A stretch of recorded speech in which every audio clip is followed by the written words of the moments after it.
Hello বন্ধুরা, আশা করি সবাই ভালো আছেন। আমিও ভালো আছি। বন্ধুরা দেখতে পাচ্ছেন কাবাব। এগুলো কিন্তু মাংসের কাবাব নয়, এগুলো হচ্ছে মাছ দিয়ে তৈরি করা কাবাব। আমরা অনেকেই মাছ খেতে পছন্দ করি না, কিন্তু যারা মাছ খেতে পছন্দ করে না তারা যদি এই কাবাব এভাবে করে তৈরি করে খায় তাহলে কিন্তু তারাও মাছ খেতে পছন্দ করবে। এই কাবাবগুলো বানানো সহজ এবং খেতে অত্যন্ত সুস্বাদু। চলুন তাহলে দেখে নিই কীভাবে করে বাড়িতে আমি এই সুস্বাদু মাছের কাবাব তৈরি করেছি। এই মাছের কাবাব তৈরি করার প্রধান উপকরণ হচ্ছে মাছ। আমি এখানে কম কাঁটাযুক্ত বড় মাছ নিয়েছি। এই বড় মাছগুলো আমি প্রায় ৬ থেকে ৭ টুকরা বড় মাছ নিয়েছি এবং খুব সুন্দর করে পানি দিয়ে ধুয়ে সকল ময়লা পরিষ্কার করে পানি ঝরিয়ে নিয়েছি। এবার চুলায় একটি প্যান দিয়ে দেবো এবং এই প্যান গরম হলে এর ভেতরে দিয়ে দেবো পানি। আমি এখানে ১ কাপ পরিমাণ নর্মাল পানি দিয়ে দিলাম এবং এর ভেতরে সবগুলো ধুয়ে রাখা মাছ দিয়ে দেবো। মাছগুলো দিয়ে এবার আমরা সুন্দর করে মাছগুলো সিদ্ধ করে নেব। একটি ঢাকনা দিয়ে ঢেকে আমরা মাছগুলো সিদ্ধ হওয়ার জন্য ছেড়ে দেব। যখন মাছগুলো খুব সুন্দর করে সিদ্ধ হয়ে যাবে তখন আমরা যে অতিরিক্ত পানি রয়ে যাবে সেই পানিগুলো কিন্তু শুকিয়ে নেব। পানি আমরা ফেলে দেব না, তাহলে কিন্তু মাছের যে পুষ্টিগুণ রয়েছে সেটি কিন্তু চলে যাবে। তাই আমরা পানি খুব সুন্দর করে শুকিয়ে নেব। এভাবে করে মাছ যখন সুন্দর করে সিদ্ধ হয়ে যাবে তখন আমরা একেবারে মাছগুলো সুন্দর করে শুকিয়ে নেব। পানি সুন্দর করে শুকিয়ে নিলে এবার আমরা এই গরম মাছগুলো ঠান্ডা হওয়ার জন্য ছেড়ে দেব। এই সময়ের মধ্যে আমরা পেঁয়াজ এবং অন্যান্য উপকরণ কুচি করে নেব। এখানে আমি ৪টি মিডিয়াম সাইজের পেঁয়াজ নিয়েছি ২টি কাঁচামরিচ এবং অল্প একটু ধনিয়া পাতা নিয়েছি। এই পেঁয়াজ, কাঁচামরিচ এবং ধনিয়া পাতা খুব সুন্দর করে কুচি করে নেব। এবার আমরা ঠান্ডা করে নেওয়া মাছগুলো নিয়ে নেব এবং খুব সুন্দর করে একটু সময় নিয়ে ধৈর্য সহকারে মাছের সব কাঁটা বেছে নেব। আমরা যদি কম কাঁটাযুক্ত মাছ নেই তাহলে কিন্তু মাছগুলো বাছতে সুবিধা হবে এবং অল্প সময়ে মাছগুলো সুন্দর করে পরিষ্কার করা যাবে। আর বেশি কাঁটাযুক্ত মাছ নিলে তাহলে কিন্তু আমাদের বাছতে অনেক বেশি সময় লাগবে এবং কাটা বাছা অনেক বেশি মুশকিল হয়ে যাবে। তাই আমরা কম কাঁটাযুক্ত মাছ দিয়ে এই কাবাবগুলো তৈরি করব।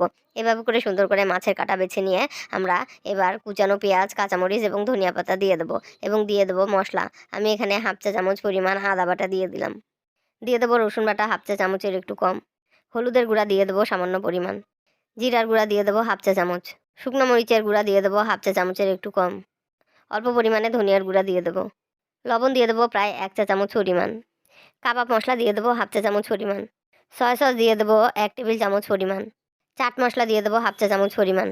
সামান্য পরিমাণ গরম মশলা দিয়ে দিলাম। কর্নফ্লাওয়ার দিয়ে দেবো 2 টেবিল চামচ পরিমাণ। কালো গোলমরিচের গুঁড়া দিয়ে দেবো প্রায় 1/2 চা চামচ পরিমাণ। এই সকল উপকরণ খুব সুন্দর করে মাছের সঙ্গে মাখিয়ে নেব।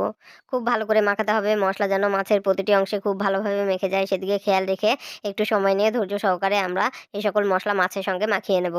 এভাবে করে সুন্দর করে মাখানো হলে এবার আমরা হাতের সাথে একটু তেল মেখে সুন্দর করে অল্প পরিমাণে মাছের মিশ্রণ নিয়ে ২ হাতের মধ্যে এভাবে করে একটু দোলে মধ্যে বলের শেপ দিয়ে চাপ দিয়ে আমরা কাবাবের শেপ তৈরি করে নেব।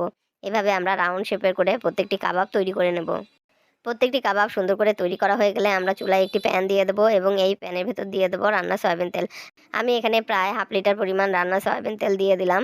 এই তেল গরম হলে এর ভেতরে আমরা একে একে তৈরি করা সবগুলো কাবাব দিয়ে দেবো। সবগুলো কাবাব দিয়ে সুন্দর করে আমরা মিডিয়াম ফ্লেমে কাবাবগুলো একদিকে ডিপ ব্রাউন করে ভেজে নেব। একদিকে সুন্দর ডিপ ব্রাউন হয়ে গেলে উল্টে দিয়ে আমরা অপর পাশও সুন্দর করে ডিপ ব্রাউন করে ভেজে নেব। এভাবে ২ পাশ সুন্দর করে উল্টে পাল্টে ডিপ ব্রাউন করে ভেজে নিয়ে এবার আমরা কাবাবগুলো সুন্দর করে তেল থেকে ছেঁকে তুলে নেব। এবার আমি ২টি গাজর নিয়েছি এবং এই গাজরগুলো খুব সুন্দর করে একটু এভাবে করে বাঁকা করে কেটে নেব। ২টি গাজর সুন্দর করে কাটা হয়ে গেলে আমরা একটি প্লেট নিয়ে নেব এবং প্লেটের চারপাশে এই কাটা গাজরগুলো এভাবে করে রাউন্ড শেপ করে একটু সাজিয়ে দেবো। গাজর এভাবে করে সুন্দর করে সাজিয়ে দিয়ে এর ভেতরে আমরা মাছের ভাজা কাবাবগুলো সুন্দর করে এভাবে করে একটু সাজিয়ে পরিবেশন করব। সবশেষে আমরা এই গাজরের টুকরোগুলো দিয়ে সুন্দর একটা ফুলের শেপ তৈরি করে দেব। এভাবে করে সুন্দর করে সাজিয়ে আমরা পরিবেশন করতে পারবো আমাদের তৈরি করা মাছের কাবাব। আশা করি এই রেসিপিটি আপনাদের ভালো লেগেছে। ভালো লাগলে অবশ্যই কমেন্ট করে জানাবেন। ধন্যবাদ।